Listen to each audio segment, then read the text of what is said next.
Assalamualaikum warahmatullahi wabarakatuh.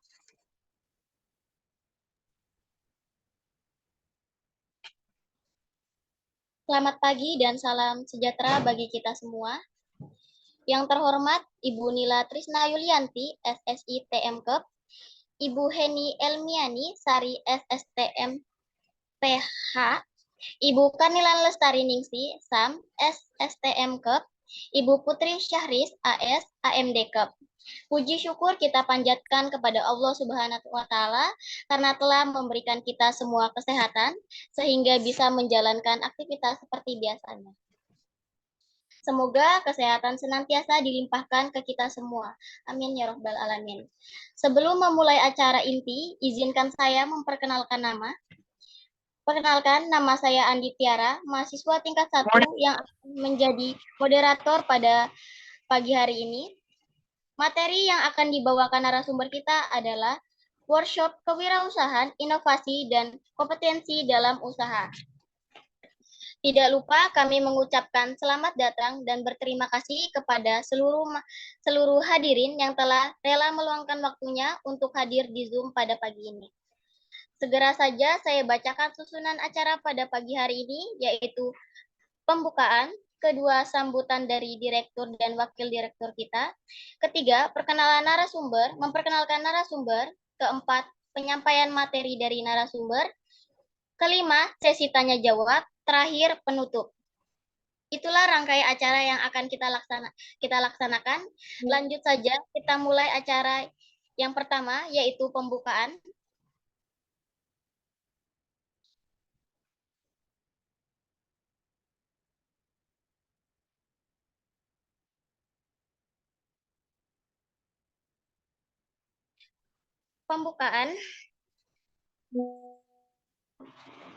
Yang dilanjut oleh sambutan direktur yang diwakili oleh PCS Wakil Direktur 3 Bidang Kemahasiswaan, Alumni dan Kerjasama, Ibu Heni Elmiani Sari, SSTMPH. Kepada Ibu kami persilahkan.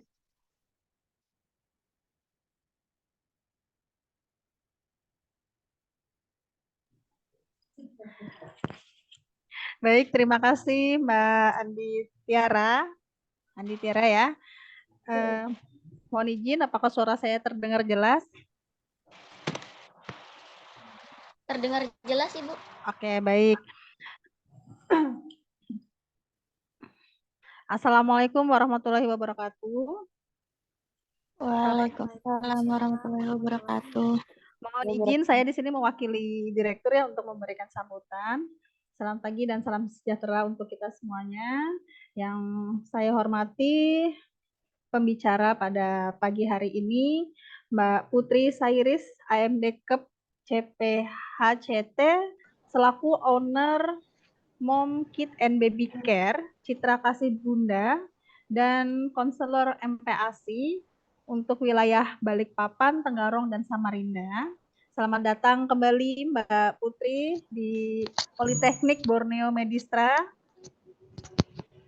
Ya, terima kasih Bu. Ya, beliau juga merupakan alumni Politeknik Borneo ya, saat itu mungkin masih Akademi Kebidanan Borneo Medistra. Ya, yang saya hormati juga Ibu Direktur, Ibu Nila Trisna Yulianti, SST MKEP, mohon izin Mbak Putri hari ini beliau berhalangan untuk hadir. Dan yang saya hormati mungkin Wakil Direktur 3, Ibu Dewi Arisa Santi juga selaku Wadir 3 Bidang Kemahasiswaan yang saat ini sedang cuti. Yang saya hormati juga Ibu Karnilan Lestari Ningsi SAM, SSTM Kep selaku Wakil Direktur 1, serta para peserta workshop pada hari ini yang dihadiri oleh mahasiswa Politeknik Borneo Medistra, serta ada calon-calon maba ya, selamat datang, calon mahasiswa baru, selamat datang di Politeknik Borneo Medistra. Yang pertama, marilah kita panjatkan puji dan syukur kehadirat Allah Subhanahu wa Ta'ala atas nikmat dan rahmat yang diberikan kepada kita sehingga kita semua masih diberikan kesehatan untuk dapat mengikuti kegiatan seminar pada pagi hari ini. Selamat datang juga saya ucapkan kepada para peserta, para mahasiswa, para calon mahasiswa untuk mengikuti kegiatan seminar dengan tema kewirausahaan ya, inovasi dan kompetensi dalam usaha. Pendidikan kewirausahaan ini memang sangat penting dan menarik ya untuk dibahas karena tujuan dari seminar itu sendiri itu untuk memberikan bekal kepada mahasiswa yang nantinya setelah lulus dia akan menyelami dunia kewirausahaan selain menjadi bidan juga menjadi wirausaha pastinya. Seperti yang dilakukan oleh Mbak Putri mungkin sudah banyak sekali cabangnya ya, bisa dijadikan contoh. Ini di Kalimantan Timur, mungkin nanti bisa ke depannya sampai di luar Kalimantan gitu ya Mbak Putri ya. Amin, amin, amin. Insya Allah. Amin. Kemudian karena dengan adanya tentang ilmu kewirausahaan ini diharapkan juga nanti para mahasiswa ini akan lebih mudah dalam menjalankan praktek kewirausahaan selain mendapatkan teori di dalam kelas, di dalam kampus, kemudian nanti bisa diimplementasikan ketika saat mahasiswa pun mungkin sudah bisa diimplementasikan dan saat nanti lulus menjadi seorang bidan. Oleh karena itu, marilah kita mendengarkan ya para mahasiswa sekiranya untuk menyimak terkait trik dan tips mungkin nanti yang akan diberikan oleh Mbak Putri terkait tentang materi-materi mengenai kewirausahaan yang mungkin nanti bisa diaplikasikan. Silakan nanti kepada para peserta, silakan kalau misalnya mau langsung menanyakan terkait tentang wirausaha, seperti apa memulai, menjalankan, gitu ya Mbak Putri ya. Ya, kemudian hadirin para peserta yang saat ini pastinya mungkin sangat berbahagia ya karena akan mendapatkan ilmu terkait tentang kewirausahaan ini. Ini saya buka acara pada hari ini dengan bismillah. Bismillahirrahmanirrahim. Baik, mungkin itu saja yang dapat saya sampaikan. Mohon maaf jika ada perkataan yang salah. Kurang lebihnya saya ucapkan terima kasih dan selamat mengikuti kegiatan workshop kewirausahaan pada pagi hari ini untuk para mahasiswa. Saya tutup. Wassalamualaikum warahmatullahi wabarakatuh. Waalaikumsalam warahmatullahi wabarakatuh. Terima kasih Ibu atas sambutannya. Selanjutnya saya akan memperkenalkan narasumber kita pada pagi hari ini. Nama beliau adalah Putri Syahris AS AM. Tempat tanggal lahir Pangkalan Bun tanggal 16 Juli 1994. Alamat Balikpapan Regency.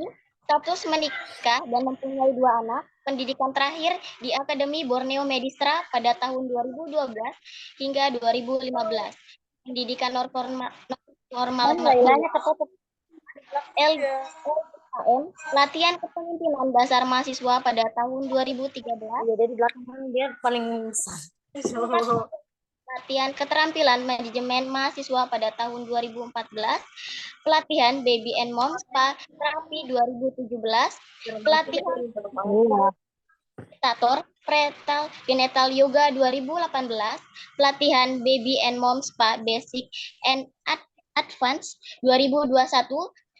Pelatihan konsuler PAC 2023. Pengalaman organisasi beliau, Wakil Ketua MR SMA 1, Bendahara IKM Bormet, Wakil Ketua IKM Bormet, Bidang Koordinator DBS. Pengalaman kerja beliau adalah praktik bidan 2016, praktik bidan ya Bunda Sehat 2019, founder Citra Kasih Bunda 2019 sampai sekarang. Business owner praktik bidan Mom and Spa, Citra Kasih Bunda Tenggarong, Citra Kasih Bunda Samarinda, Citra Kasih Bunda Balikpapan. Kita lanjut pada acara inti yaitu pemaparan materi kepada Ibu Putri Syahris AS AMD Kep. Saya persilahkan.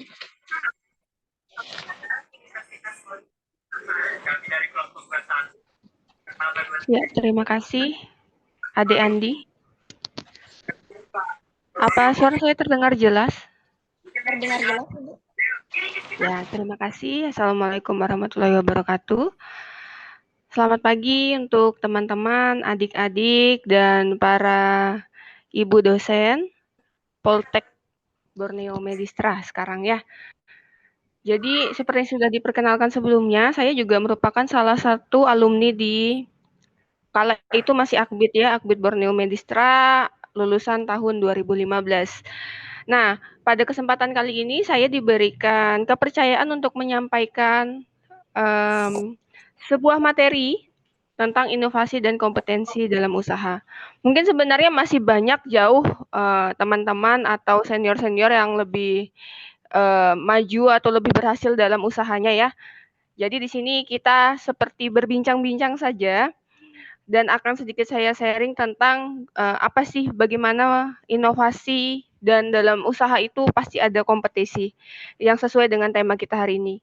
Soalnya Ya, kita kan mau dipotong aku nggak bisa. Dia ada WA yang gimana deh ini yang direvisi itu nah yang dia salah tulis nama. untuk PowerPoint-nya bisa dibantu.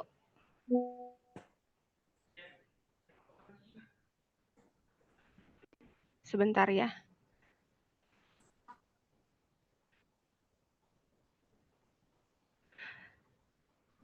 Nanti jika ada pertanyaan silahkan bertanya ya. Saya akan memaparkan materi dulu tapi nunggu PowerPoint-nya. Sebentar.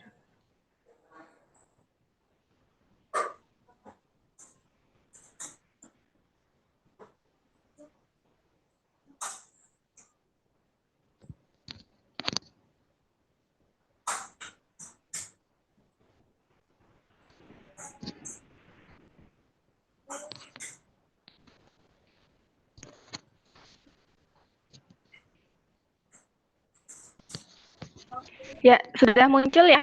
PowerPoint-nya apa sudah muncul?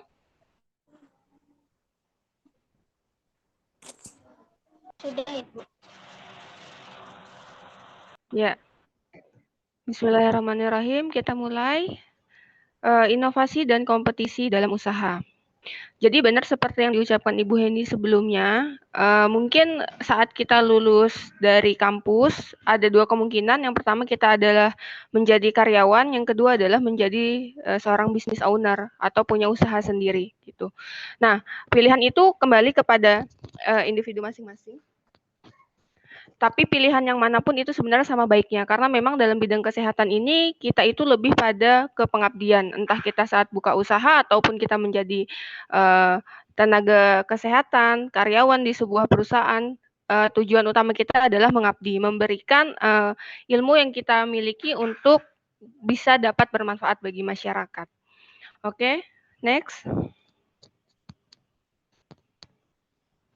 Hari ini akan ada 4 materi singkat yang akan kita bahas. Di situ ada tentang usaha, inovasi, kompetisi, dan korelasi dari ketiga poin yang pertama saya sebutkan. Next.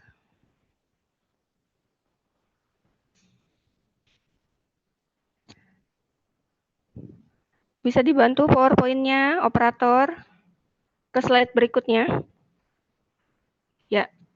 Nah, sebelum memulai mungkin adik-adik masih ada yang bingung, usaha itu apa sih? Usaha dalam ilmu bisnis itu bagaimana? Karena kan kita ibaratnya baru lulus dari SMA, terus duduk di bangku kuliah, tapi sudah dapat workshop tentang kewirausahaan.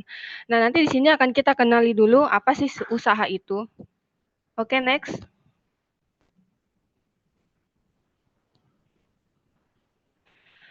Menurut Kamus Besar Bahasa Indonesia, usaha secara umum adalah kegiatan mengerahkan tenaga, pikiran, atau badan untuk mencapai suatu maksud. Jadi saat kita ingin membuka usaha atau melakukan usaha, kita itu yang kita gunakan itu nggak cuman uang ya untuk membuka usaha, tapi di situ ada tenaga, pikiran, dan badan. Mungkin kalau misalnya kita bekerja sebagai tenaga kesehatan, karyawan dalam suatu perusahaan, misalnya kita mungkin hanya pakai tenaga dan pikiran kita di jam kerja, tapi saat kita memutuskan untuk terjun ke dunia usaha, kita bekerjanya pikiran dan raga ini jadinya 24 jam ya. Jadi misalnya ada yang bilang jadi pengusaha itu enak, Ya antara enak dan susahnya itu dia sebanding. Jadi saat kita mau buka suatu usaha ya berarti di situ ada yang dikorbankan juga. Yang dikorbankan itu apa ya? Pikiran, waktu, dan itu 24 jam. Harus bisa mengatur waktu antara untuk bisnis dan juga untuk keluarga. Seperti itu. Oke, next.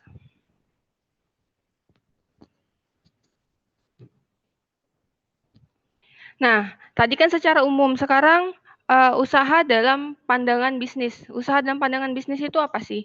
Menurut Amirullah Imam Harjanto dalam bukunya yang berjudul Proses Pengembangan Usaha, di situ dikatakan bahwa bisnis atau usaha adalah kegiatan menghasilkan produk untuk memenuhi kebutuhan dan keinginan konsumen dengan harapan mendapatkan keuntungan melalui penciptaan nilai atau proses transaksi. Nah, kalau misalnya dalam bisnis itu saat kita membuat usaha itu yang kita ingin hasilkan ini bisa memiliki nilai jual. Itu yang namanya usaha. Jadi misalnya kita menciptakan suatu produk atau kita menciptakan suatu layanan jasa, jasa ini bagaimana caranya bisa memiliki nilai yang dapat kita jual, yang mana nanti hasilnya itu akan mendapatkan keuntungan. Tentunya keuntungan di sini ada banyak ya, bisa profit dalam segi pendapatan, keuangan, atau popularitas, atau kesuksesan dalam bidang membangun brand, seperti itu. Oke, lanjut.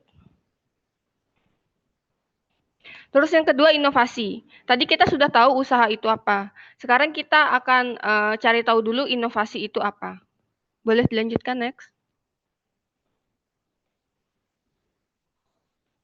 Ya, secara umum, inovasi itu bisa disebut dengan gagasan atau ide baru.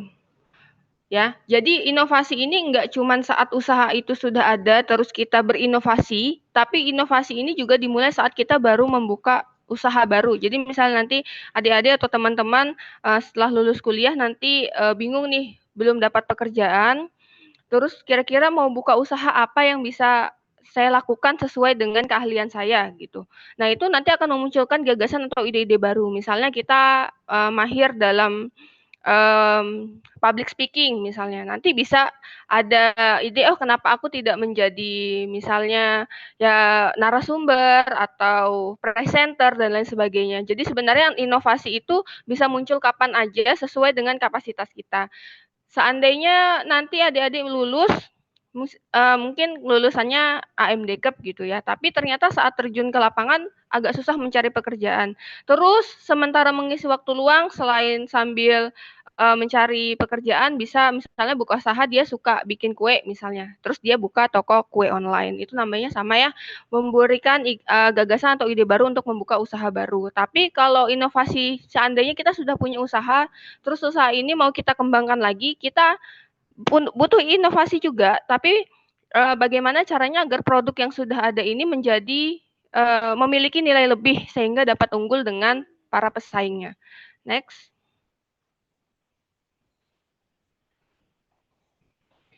Nah, ini tadi ya, secara umum hampir sama seperti yang saya jelaskan sebelumnya. Jadi inovasi bisnis merupakan penerapan ide baru, gagasan dan kreativitas segar yang berkaitan dengan peningkatan produk maupun layanan dari sebuah merek. Jadi sebenarnya tujuan utama dari inovasi ini harus dilakukan adalah untuk meningkatkan produk yang sudah ada atau mau memulai produk baru yang lebih unggul sehingga dapat bersaing dengan produk lain. Karena saat kita membuat usaha kan nggak mungkin cuman kita aja gitu ya. Misalnya kita berjualan kue. Dalam satu daerah nggak mungkin cuma kita yang jualan kue. Pasti ada banyak kompetitor lain yang jualan kue yang sama. Misalnya kue tart, akan ada banyak orang jual kue tart. Atau misalnya kita buka bidan praktek, nggak cuma kita yang punya bidan praktek. Toh ada ratusan orang di luar sana yang punya bidan praktek juga. Nah, terus gimana caranya supaya kita yang baru ini, yang baru seumur jagung ini bisa bersaing dengan bidan-bidan lain, bidan praktek lain misalnya yang sudah lama atau puluhan tahun berdiri, yaitu adalah dengan dilakukan membuat inovasi baru sehingga produk kita atau usaha kita yang sedang kita kerjakan ini mempunyai keunggulan atau nilai lebih daripada produk lain yang serupa. Ini tadi, kenapa inovasi diperlukan? Untuk memenuhi kebutuhan konsumen pertama, memperoleh keuntungan udah pasti ya, kita melakukan usaha kan pasti untuk memperoleh keuntungan, serta supaya tetap eksis di tengah persaingan besar seperti yang Tadi saya sampaikan, saat kita membuka usaha bukan kita satu-satunya yang ada di daerah itu gitu. Pasti bakal banyak persaingan lain, perusahaan lain yang lebih besar mungkin atau brand-brand yang mungkin lebih dulu dikenal oleh masyarakat. Maka kita perlu melakukan inovasi supaya kita bisa masuk ke dalam persaingan besar itu dan tidak tidak layu gitulah ya. Jangan sampai usaha kita ini kita biarkan flat gitu-gitu aja tanpa ada inovasi baru. Nanti 2 tahun, 3 tahun kita malah tergerus oleh persaingan yang lain gitu. Yang lain sudah mulai coba inovasi baru, udah bikin produk baru, udah bikin layanan baru, jasa baru, tapi kita masih stuck di situ aja. Makanya itu diperlukan inovasi. Terus inovasi juga diperlukan untuk mencapai keunggulan kompetitif dengan cara menciptakan nilai-nilai daya saing produk bisnis yang lebih baik dibandingkan para pesaing. Jadi secara garis besar sebenarnya inovasi ini untuk terus mengembangkan usaha kita agar dapat unggul dibandingkan dengan para kompetitor lain. Oke, next. Inovasi merupakan salah satu kunci untuk memenangkan persaingan bisnis. Nah, jadi dalam bisnis itu sudah pasti ada persaingan ya, bukan persaingan dalam artian kalah atau menang, tapi persaingan agar bisa merebut perhatian masyarakat sesuai dengan konsumen yang kita tuju. Misalnya bidan praktek. Bidan praktek kan berarti kan konsumennya itu ada ibu hamil, ibu menyusui, bayi, balita, anak, lansia juga masih dalam lingkupan kebidanan. Nah, dalam suatu wilayah itu pasti akan ada banyak orang yang sasaran konsumennya sama. Makanya ada banyak misalnya di dalam suatu kecamatan ada beberapa bidan praktek gitu. Atau misalnya baby spa. Baby spa kan sasarannya pasti ibu hamil, mulai dari hamil dulu, terus nanti setelah melahirkan yang diincar adalah anaknya, kemudian kakaknya, bisa jadi juga nanti sampai ke sepupunya dan lain sebagainya. Jadi, nah saat kita melihat suatu sasaran konsumen kita ini usia tertentu dengan kategori tertentu sudah terkunci, akan ada banyak orang-orang lain atau kompetitor lain yang punya sasaran konsumen yang sama. Maka disitulah kita perlu inovasi supaya gimana nih caranya walaupun di dalam satu lingkungan itu ada banyak baby spa, ada banyak bidan praktek, tapi aku bisa tetap menjadi pilihan masyarakat untuk datang ke tempat aku. Seperti itu ya. Jadi disitulah kita perlukan inovasi. Karena apa? Next. Ada di slide berikutnya. Karena dalam mengkonsumsi sesuatu, atau membeli sesuatu, atau menggunakan layanan jasa sesuatu, konsumen atau masyarakat ini tidak hanya melihat dari apakah aku butuh barang itu, apakah aku butuh jasa itu, tapi dia juga akan mulai ada membandingkan dengan produk lain atau jasa lain yang sama dan serupa. Dia akan menimbang lagi mana yang lebih baik, akan ditimbang yang mana yang punya kelebihan, yang mana yang lebih unggul. Nah, disitulah terjadinya persaingan dalam bisnis. Jadi, misalnya kita jualan kue, terus si A jualan kue, si B jualan kue, si C jualan kue. Terus ada satu orang pembeli yang pengen makan kue gitu. Jadi dia nggak cuman milih toko yang memenuhi kebutuhan dia, aku pengen kue, tapi dia akan melihat, oh antara A, B, dan C ini yang mana sih yang lebih enak kuenya, atau yang mana yang tampilannya lebih menarik, atau yang mana yang harganya lebih terjangkau. Itu yang akan menjadi pilihan bagi konsumen dari para pengusaha tadi. Nah, disitulah dia nanti harus bisa menaikkan image-nya, menaikkan brand dia, menaikkan perusahaan dia dengan melakukan inovasi yang berbeda. Contoh aja misalnya tahu gitu. Tahu selama ini kan kotak. Tapi tiba-tiba ada muncul tahu bulat. Itu adalah sebuah inovasi dalam artian dia membuat gagasan baru gimana supaya produkku ini gampang diingat dan cepat viral gitu misalnya ya. Terus dia membuat inovasi. Nanti mungkin ada tahu segitiga gitu. Kita kan nggak tahu ya. Nah itu adalah sama-sama tahu tapi kan bentuknya berbeda. Tingkat keviralannya juga berbeda gitu ya.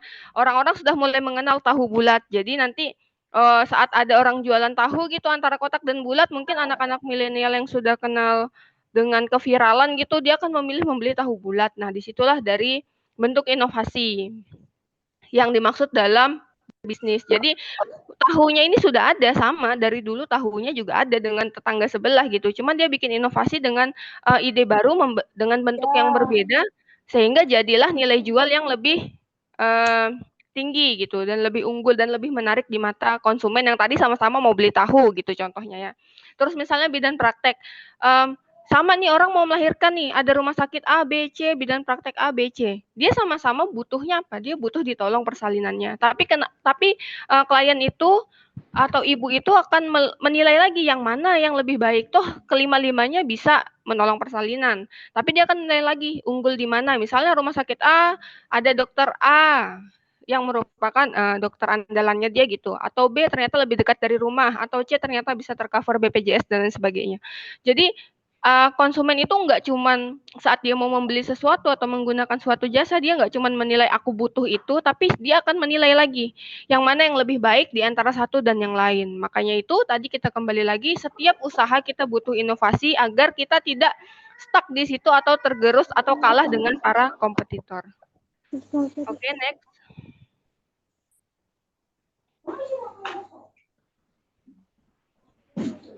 Yang ketiga adalah kompetisi. Tadi udah punya usaha, terus kita sudah mulai berinovasi. Yang pasti sudah ada kompetisi. Dunia bisnis pada dasarnya memiliki persaingan yang ketat, sangat ketat ya, dengan perubahan lingkungan yang cepat. Maksudnya setiap tahun itu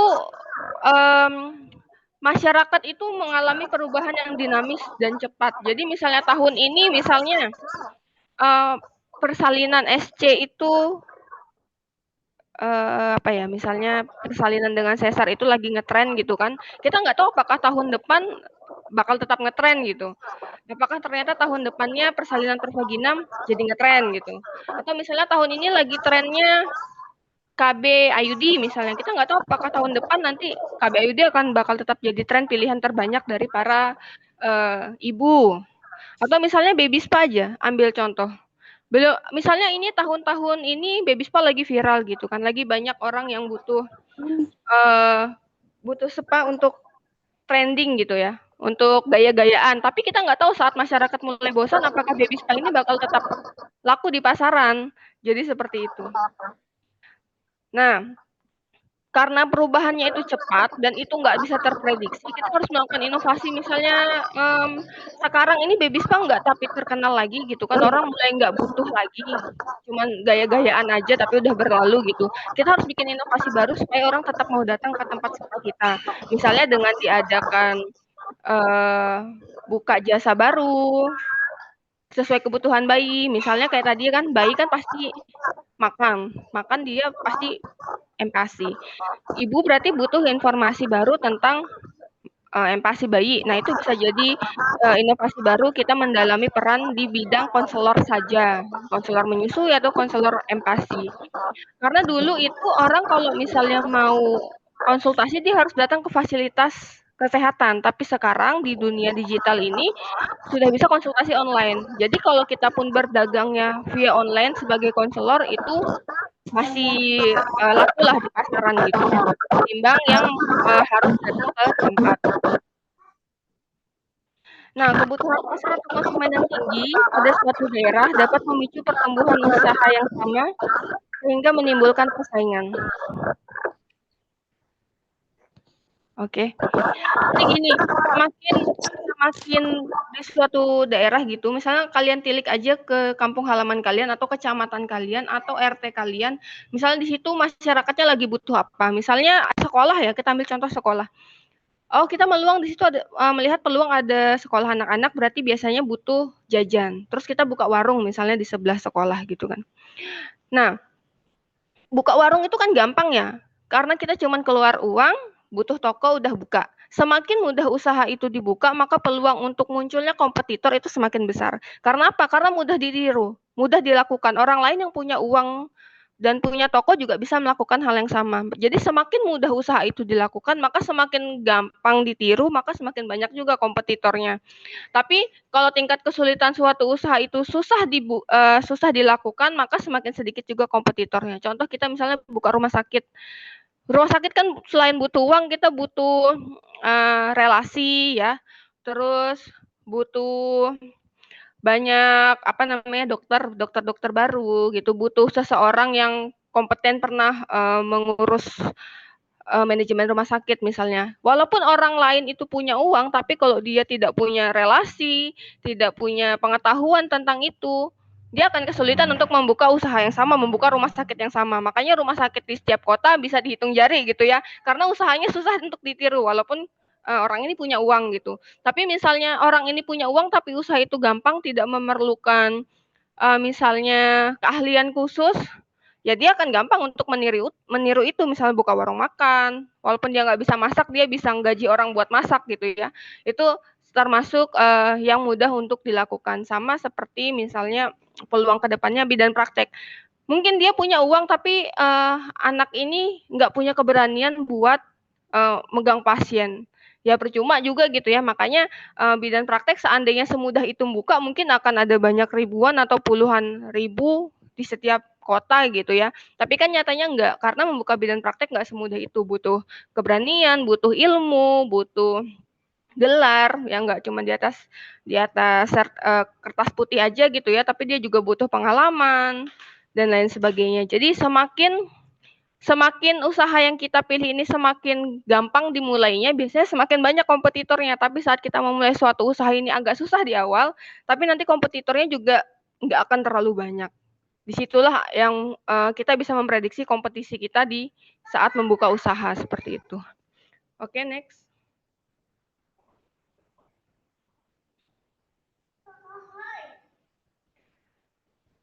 Next, untuk slide-nya.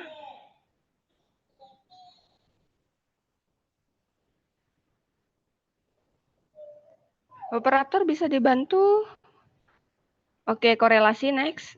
Kita bahas materi terakhir, itu korelasi antara tadi usaha, inovasi, dan kompetisi.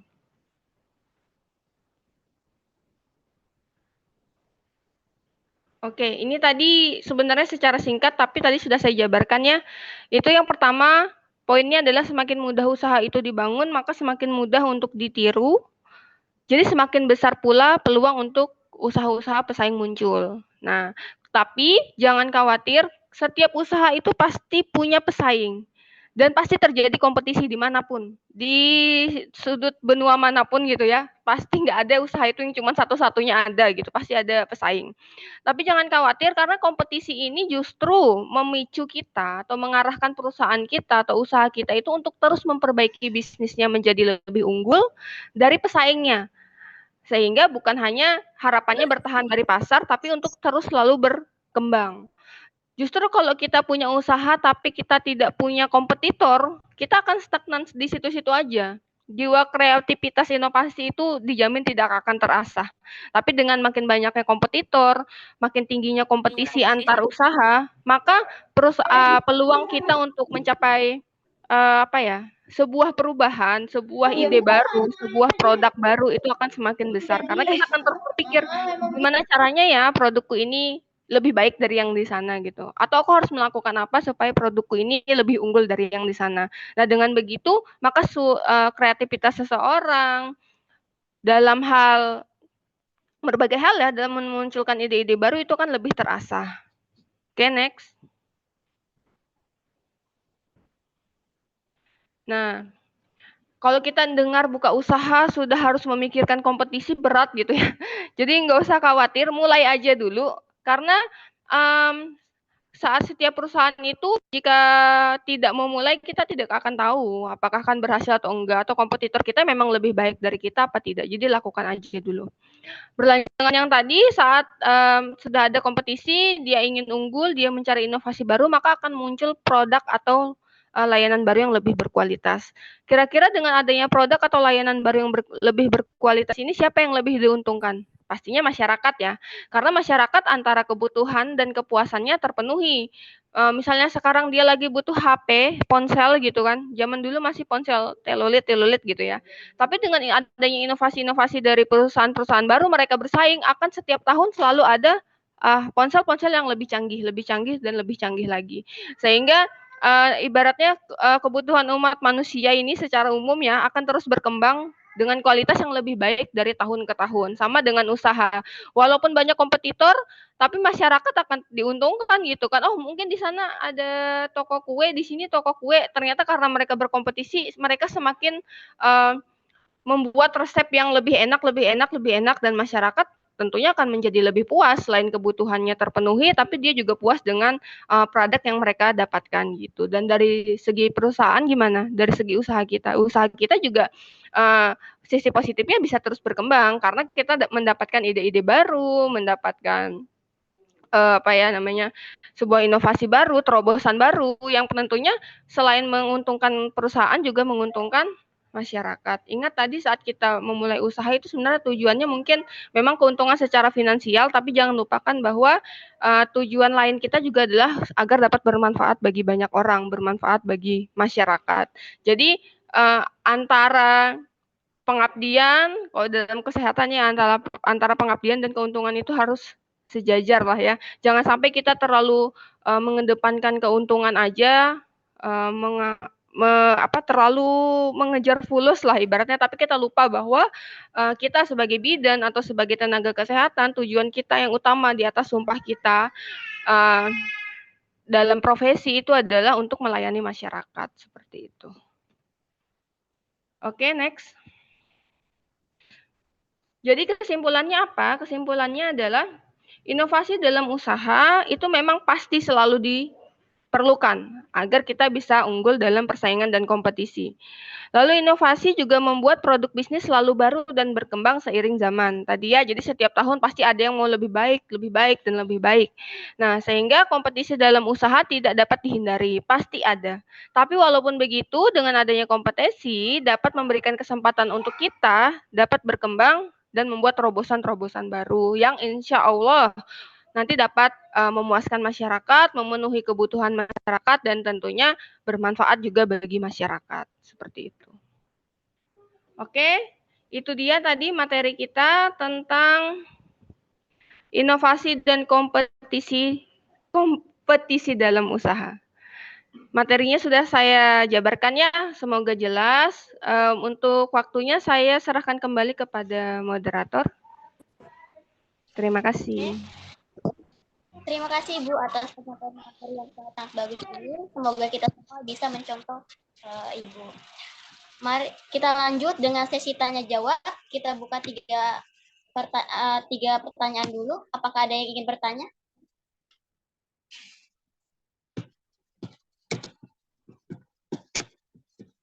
Ayo, apakah ada yang ingin bertanya?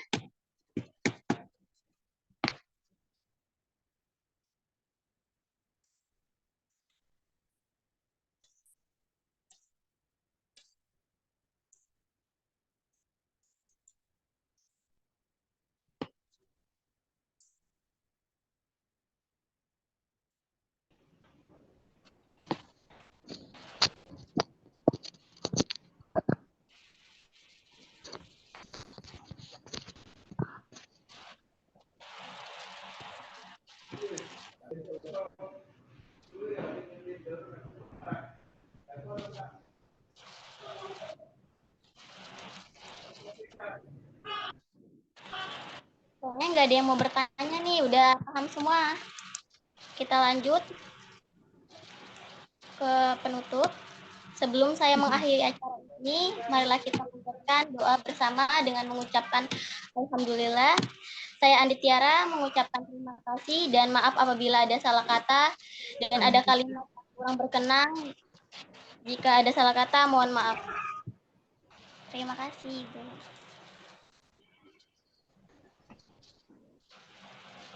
Terima kasih. Saya kembalikan ke Ibu Dewi.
Kakak-kakak, arahan dari Ibu Dewi. Ada yang mau bertanya, Kak?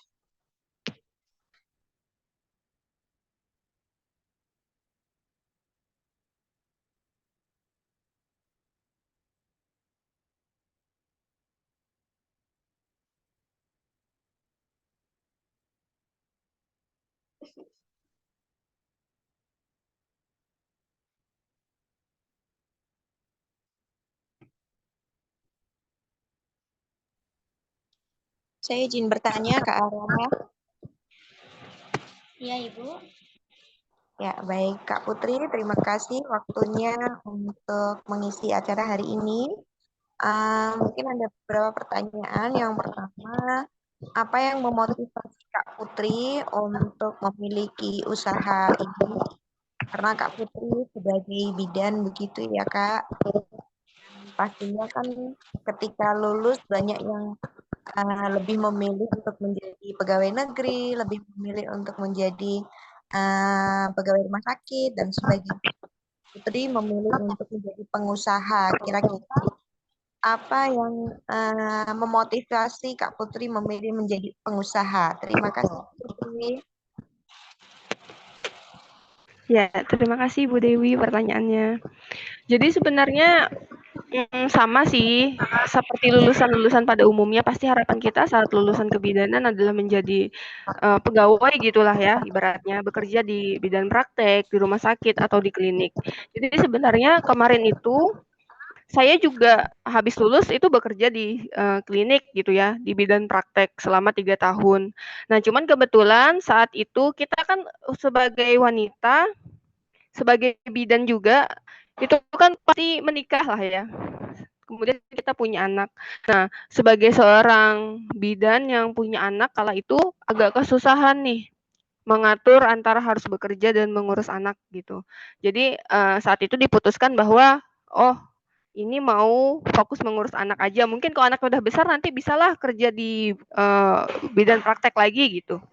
Tapi ternyata saat di masa-masa menganggur itu mulai berpikir ada nggak ya pekerjaan yang bisa dilakukan sambil kita di rumah, sambil mengurus anak, tapi juga bisa bekerja. Nah, kemudian saya berpikir kira-kira apa sih yang bisa saya kerjakan? Saya punya apa gitu, punya bakat apa atau punya kemampuan apa yang bisa dijual. Itulah namanya inovasi tadi ya. Jadi kita menggali dulu dari diri kita dulu. Kira-kira kita ini punya kemampuan yang bikin kita pede ini di mana? Nah, dan ternyata setelah saya pikir-pikir, oh, aku kan kemarin habis ikut pelatihan. Terus sudah pernah megang pasien juga gitu waktu di bidang praktek. Kenapa tidak buka sendiri seperti itu? Jadi waktu itu ya awalnya coba-coba dulu gitu ya, buka. Siapa tahu ada yang mau gitu. Oh ternyata mulai ada pasien, ada klien, mulai nambah satu sampai akhirnya untuk di Tenggarong itu lumayan. Jadi pertama kali buka di Tenggarongnya itu lumayan viral lah ibaratnya waktu itu ya. Jadi kayaknya sampai orang-orang yang dari Hulu, Mahakam Hulu itu sampai datang ke Tenggarong cuman buat pijat di Citra Kasih Bunda kala itu. Nah, terus saya berpikir, wah alhamdulillah ternyata kita juga bisa loh bikin usaha di rumah yang tidak harus merelakan waktu bersama anaknya. Tapi bukan berarti ibu-ibu bekerja yang meninggalkan anaknya di rumah juga tidak hebat. Itu justru menurut saya lebih hebat gitu ya, karena dia mampu mengatur tanggung jawab dia sebagai pekerja di luar, lalu kembali menjadi ibu di rumah. Walaupun mungkin keputusan saya terlalu berat gitu ya untuk memicu memegang tanggung jawab bekerja di luar. Akhirnya itu saya memilih untuk membuka usaha sendiri. Nah, nanti adik-adik juga seperti itu, jangan jangan putus asa gitu ya. Kalaupun nanti saat lulus kuliah kalian kesulitan mendapatkan pekerjaan, kalian gali dulu potensi apa yang kalian punya. Kira-kira aku bisanya di mana. Terus jadikanlah itu sebuah gagasan, gagasannya dieksekusi menjadi sebuah peluang usaha seperti itu. Cukup jelas ya Ibu Dewi. Terima kasih atas pertanyaannya.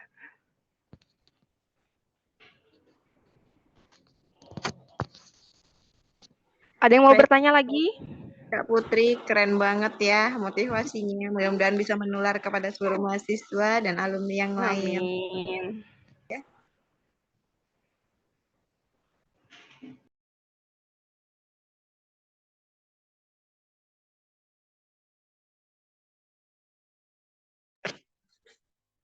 Apakah ada yang ingin bertanya lagi? Ayo teman-teman bertanya.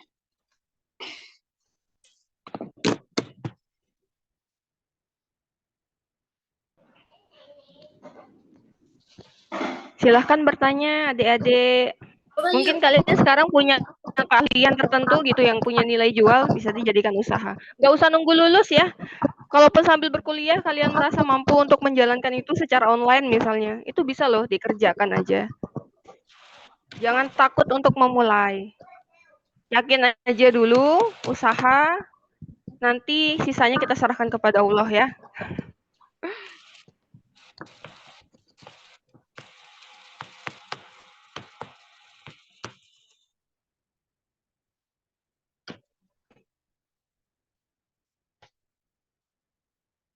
Ayo kakak-kakak bertanya.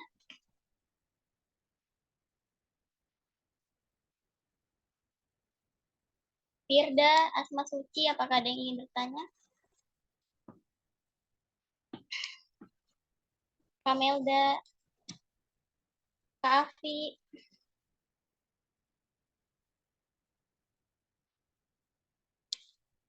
Kak Nabila, apakah ingin bertanya Kak?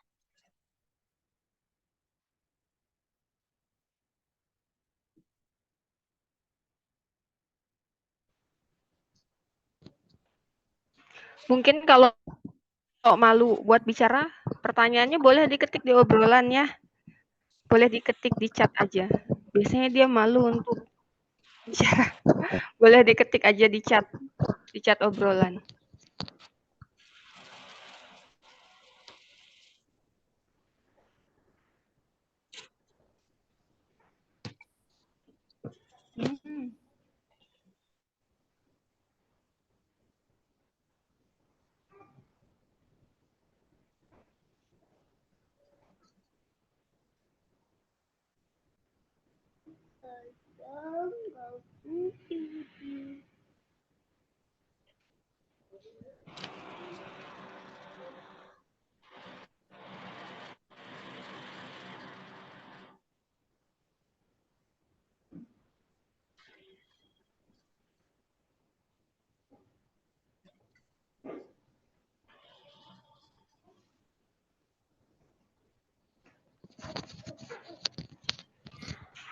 Oh iya, izin menambahkan boleh ya? Ada hal penting yang harusnya tadi disampaikan. Jadi saat kita membuat sebuah inovasi itu belum tentu pasti berhasil ya adik-adik. Bisa jadi kita itu gagal dulu, merasakan sakit dulu ibaratnya ya. Jadi kalau kita dalam buka usaha itu ada asam manisnya, ada gula pahitnya juga ya. Jadi mungkin kita punya inovasi atau kita punya gagasan, terus nanti kita coba eksekusi terus bikin suatu usaha gitu. Ternyata ada dua opsi kan kalau kita bikin usaha itu diterima masyarakat, ditolak atau diabaikan. 3 lah ya. Jadi kalaupun nanti gagasan kita, ide kita itu tidak diterima masyarakat atau sulit untuk bersaing dengan para pesaing, jangan khawatir. Memang pasti ada gagal dulu, tapi jangan jadikan itu sebuah hambatan untuk terus bergerak maju. Mungkin kalau inovasi kita yang sekarang, ide kita yang sekarang ini tidak diterima, kita bisa membuat inovasi baru lagi yang kira-kira, oh kalau seperti ini respon customer-nya tidak suka, kira-kira aku harus melakukan apa ya supaya customer-nya ini suka. Misalnya kita buka baby spa, belum tentu kalau kita buka itu kan ada yang datang. Nggak pede lah ibaratnya ya. Kalaupun ada yang datang cuma satu, terus nanti besoknya nggak ada lagi, terus 1 minggu cuma 1 orang, nggak apa-apa. Lakukan aja dulu, pasti ada gagalnya. Tapi dari kegagalan itu nanti kita bisa koreksi, kira-kira salahnya di mana ya? Atau aku harusnya melakukan apa? Atau aku harus melakukan promosi seperti apa? Mungkin promosi dengan brosur sudah enggak ngetren lah ya. Kita bisa misalnya lakukan inovasi beriklan dengan endorse misalnya. Itu contoh salah satu inovasi promosi gitu. Jadi walaupun inovasi itu tidak pasti berhasil, tapi peluang berhasilnya pun ada, seperti itu. Jadi jangan pernah takut untuk mencoba hal-hal baru. Itu aja tambahannya tadi. Terima kasih.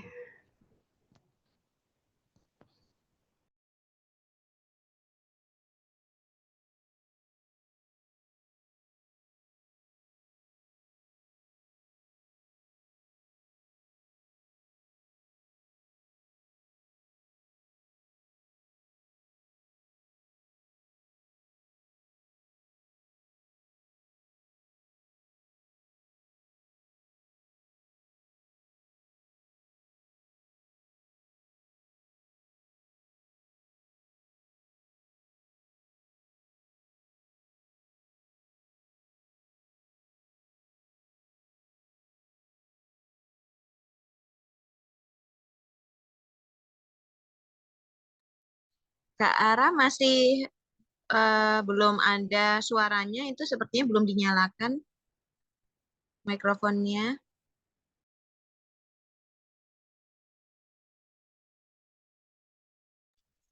Maaf Ibu.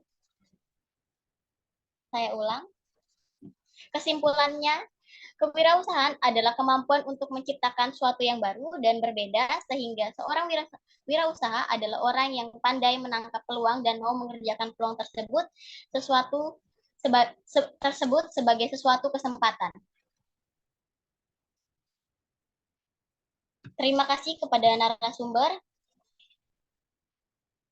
yang telah berbagi ilmu dan pengalaman kepada kami. Terima kasih banyak. Sebelum saya mengakhiri acara pada hari ini, marilah kita panjatkan doa bersama dengan mengucapkan hamdalah. Alhamdulillah, saya Andi Tiara mengucapkan terima kasih dan maaf apabila ada salah kata dan salah kalimat yang kurang berkenan. Jika ada salah kata, mohon maaf. Terima kasih.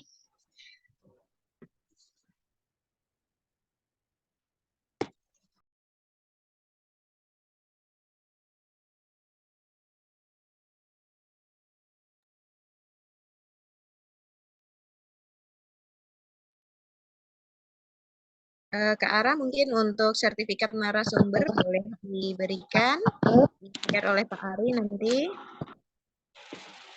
Baik, Ibu.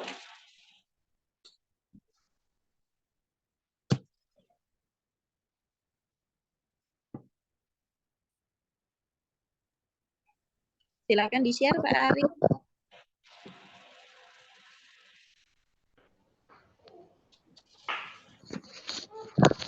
Terima kasih untuk sertifikatnya, Ibu.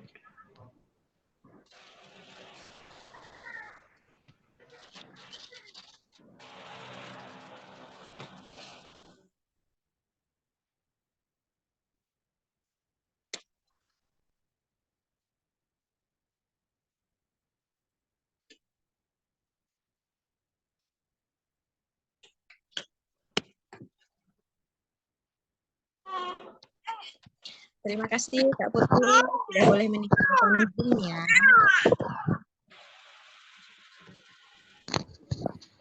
Sama-sama, Ibu. Terima kasih juga Poltek Borneo, Medistra. Jaya, jaya, jaya.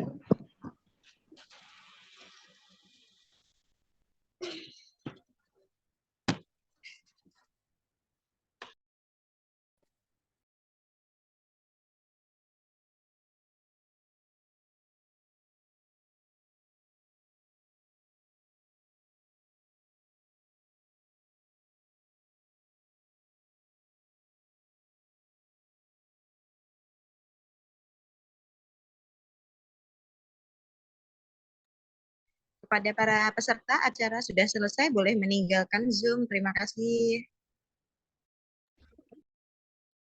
Baik, Ibu.